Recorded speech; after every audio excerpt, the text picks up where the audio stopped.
नमस्ते, सदा वत्सले मातृभूमि, जय हिंद। दोस्तों, दिन भर क्या रहा स्पेस, डिफेंस और इंटरनेशनल गलियारे से इस वीडियो में किक करके जान लेते हैं। दोस्तों, इस महीने के लिए 3 नोटम और जारी कर दिए गए हैं। पहला 8 जुलाई से 11 जुलाई के बीच जारी किया गया है, जिसमें 380 किलोमीटर वाली XR-SAM मिसाइल का परीक्षण किया जा सकता है या फिर HSTDV का परीक्षण किया जा सकता है।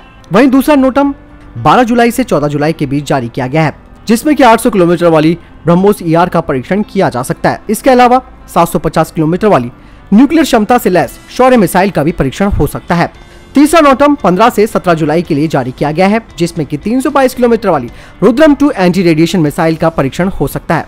यानी कि 3 लगातार नोटम फिर से जारी कर दिए हैं और इस बार भी कुछ नया परीक्षण होने वाला है, जो कि पहले के मुकाबले काफी ज्यादा सटीक और उन्नत होंगे। बढ़ते हैं अगली डिफेंस अपडेट की तरफ, जो आ रही है आकाश मिसाइल सिस्टम को लेकर। जी हाँ, मिनिस्ट्री ऑफ डिफेंस ने 499 करोड़ का कॉन्ट्रैक्ट दिया है BDL को, यानी कि भारत डायनामिक्स लिमिटेड को, जिसमें कि वो 250 आकाश मिसाइलों को इंडियन एयरफोर्स के लिए तैयार करेंगी। 30 किलोमीटर रेंज वाली इस आकाश मिसाइल पर स्वदेशी सीकर भी लगाया गया है, जो कि दुश्मनों के फाइटर जेट, मिसाइल्स और ड्रोन्स को तबाह कर सकती है। दोस्तों, इसके अलावा 70 किलोमीटर वाली न्यू जनरेशन की आकाश मिसाइल का डेवलपमेंटल ट्रायल शुरू हो चुका है और इसके गाइडेंस सिस्टम और सीकर और वॉरहेड का परीक्षण चल रहा है। और उसके बाद 2022 से इसके यूजर ट्रायल्स शुरू हो जाएंगे, यानी कि आकाश NG पर भी काम लगभग पूरा हो चुका है और अगले साल तक इसके यूजर ट्रायल्स भी शुरू हो जाएंगे और ये आकाश NG एक बड़ी हुई रेंज के साथ आएगी। बढ़ते हैं अगली अपडेट की तरफ, जो कि DRDO से आ रही है। दोस्तों, DRDO उन्नत 100 किलोमीटर रेंज वाली स्मार्ट एंटी एयरफील्ड वेपन का डेवलपमेंटल टेस्ट करने वाला है, जो कि 2022 से शुरू हो जाएगा और ये मिसाइल इमेजिंग इंफ्रारेड सीकर से लैस होगी, जो कि हर मौसम और दिन और रात में काम कर सकती है। साथ ही इसमें ऑटोमेटिक टारगेट एक्विजिशन एल्गोरिथम भी होगा, जो कि दोनों तरीके के टारगेट्स यानी कि स्टैटिक और मूविंग टारगेट्स को खत्म कर सकती है। आपको बता दें कि डिफेंस एक्विजिशन काउंसिल पहले से ही स्वदेशी स्मार्ट एंटी एयरफील्ड वेपन की खरीद को मंजूरी दे चुकी है और इसे इंडियन एयरफोर्स और इंडियन नेवी को दिया जाना है। दोस्तों, आपको बता दें कि सितंबर 2020 में ही 970 करोड़ रुपए की मंजूरी दे दी थी इस हथियार को खरीदने के लिए। DRDO पहले ही बता चुका है कि 2021 के अंत तक ये मिसाइल रेडी हो जाएगी और इसका प्रोडक्शन HAL के द्वारा किया जाएगा।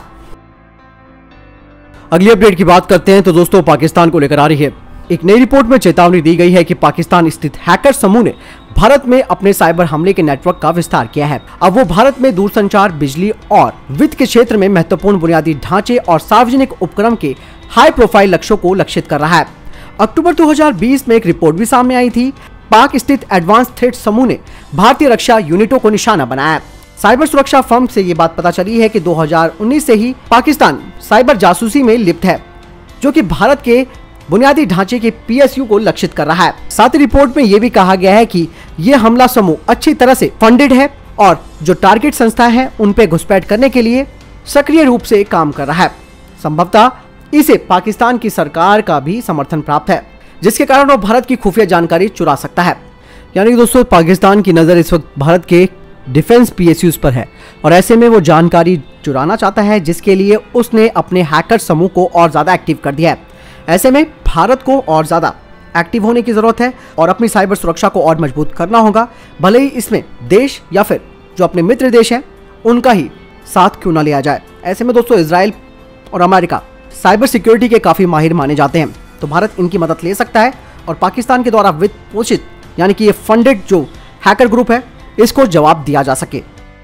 अगली अपडेट नाइजीरिया और भारत को लेकर आ रही है। HAL ने नाइजीरियाई सेना के विमान पायलटों के लिए उड़ान प्रशिक्षण शुरू कर दिया है, जो कि रोटरी विंग एकेडमी में चल रही है। HAL ने कहा कि 6 नाइजीरियाई सेना के अधिकारियों को औपचारिक रूप से HAL की रोटरी विंग एकेडमी में 5 जुलाई को शामिल किया गया था।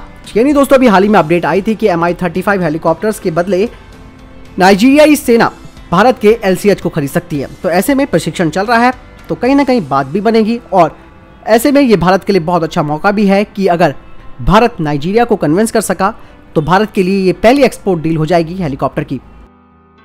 अगली अपडेट BHEL को लेकर आ रही है। राज्य के स्वामित्व वाली BHEL को nuclear power corporation of India limited से 12 न्यूक्लियर स्टीम जनरेटर का ऑर्डर मिला है, जिसकी लागत 1405 करोड़ रुपए है। स्टीम जनरेटर का निर्माण BHEL के तिरुचिरापल्ली संयंत्र में किया जाएगा। साथ ही एक प्रेस रिलीज भी जारी की गई है, जिसके अनुसार ये भारत में उच्चतम श्रेणी के स्वदेशी रूप से विकसित 700 मेगावाट प्रेशर वाले भारी पानी वाले रिएक्टरों के लिए देश में 4 अलग अलग स्थानों पर 12 स्टीम जनरेटर की आपूर्ति को अनिवार्य करता है। BHEL देश के स्वदेशी परमाणु ऊर्जा प्रोग्राम के सभी 3 चरणों से जुड़ी एकमात्र भारतीय कंपनी होने का गौरव रखती है और पिछले 4 दशकों से अधिक समय से NPCIL के लिए अग्रणी भागीदारी के रूप में भी उभरी है। बढ़ते अगले अपडेट की तरफ, जो कि HAL को लेकर आ रही है। हिंदुस्तान एरोनॉटिक्स लिमिटेड को जल्द ही futuristic high altitude pseudo satellites विकसित करने की मंजूरी मिल जाएगी। इस कार्यक्रम का नेतृत्व HAL के द्वारा बैंगलोर स्थित स्टार्टअप के साथ एक साझेदारी में किया गया है। डिफेंस सोर्सेज से पता चला है कि इस महीने की शुरुआत में इस परियोजना के लिए फंड की मंजूरी मिलने की उम्मीद है। HAL के सूत्रों ने बताया कि पहले futuristic high altitude pseudo satellite को बनने में 3 से 4 साल का वक्त लगेगा। HAL पहले से ही इसके डिजाइन पर काम कर रहा है और ये तकनीकी के क्षेत्र में एक बड़ी छलांग भी होगी। इसका वजन 500 किलोग्राम से अधिक होगा, सौर ऊर्जा से संचालित होगा और 70,000 फीट की ऊंचाई पर ये उड़ सकता है और महीनों वहां पर रह सकता है। इस प्लान का खुलासा एरो इंडिया के दौरान हुआ था। HAPS मानव रहित विमान है जो कि 70,000 फीट की ऊंचाई पर स्ट्रेटोस्फीयर यानी कि समताप मंडल में काम करेगा। सौर ऊर्जा से चलने वाले विमानों को UAV और पारंपरिक सैटेलाइट के बीच एक ब्रिज के रूप में काम करने के लिए डिजाइन किया गया है। दोस्तों, आपको बता दें कि HAL के द्वारा अनमैन्ड वॉरफेयर प्रोग्राम कैट्स पर काम चल रहा है और ये कैट्स प्रोग्राम को भी HAPS के साथ कोऑर्डिनेट कराया जाएगा ताकि स्ट्राइक मिशन के दौरान ये ट्रूप्स को कम्युनिकेशन, इसके साथ साथ लाइव वीडियो फीड और इमेजेस प्रदान कर सकेगा। साथ ही ये निर्धारित करने में भी मदद करेगा कि ये मिशन सफल है या नहीं। एरो इंडिया के दौरान HAL ने कहा था कि मानव रहित विमानों और वाहनों को मानव युक्त जेट के साथ जोड़ा जाएगा। परियोजनाएं ऐसी होंगी कि मानव युक्त विमान सीमा के भीतर काम करेगा और मानव रहित विमान दुश्मन के क्षेत्र में प्रवेश करेगा और दुश्मन के इलाके के अंदर गहराई में जाकर हमला करेगा। साथ ही ये कहा जा रहा है कि HAPS यानी कि हाई एल्टीट्यूड सीडो सैटेलाइट्स एक बड़ा गेम चेंजर हो सकता है क्योंकि इसका उपयोग मानवीय सहायता, आपदा राहत, इसके अलावा युद्ध में भी किया जा सकता है। आपको बता दें कि दुनिया में भी इस तरीके की चीजों पर काम हो रहा है और 2018 में एयरबस डिफेंस एंड स्पेस ने अपने नेक्स्ट जनरेशन HAPS का अनावरण किया था, यानी कि कैट्स प्रोग्राम के साथ HAPS को भी कोऑर्डिनेट कराया जाएगा। बहुत ही अच्छा संयोजन है, लेकिन 3 से 4 वर्षों का इंतजार और करना पड़ेगा। कोई नहीं, जहां इतना इंतजार किया थोड़ा सा और कर लेंगे तो हमें एक बेहतर चीज मिल जाएगी।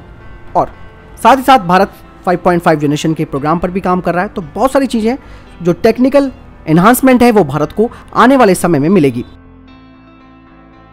अगली अपडेट चाइना को लेकर आ रही है। भारत से मुकाबला करने के लिए चीन की PLA में शामिल तिब्बती टुकड़ी को ऊंचाई वाली जगहों पर स्पेशल ऑपरेशन करने के लिए तैयार किया जा रहा है। इस बाबत चीन अपने जवानों को खास ट्रेनिंग दे रहा है। बता दें कि कुछ समय पहले ही भारतीय एजेंसियों और सेना की तरफ से ये जानकारी सामने आई कि चीन युवा तिब्बतियों को अपनी सेना में शामिल कर रहा है और उन्हें भर्ती कर रहा है।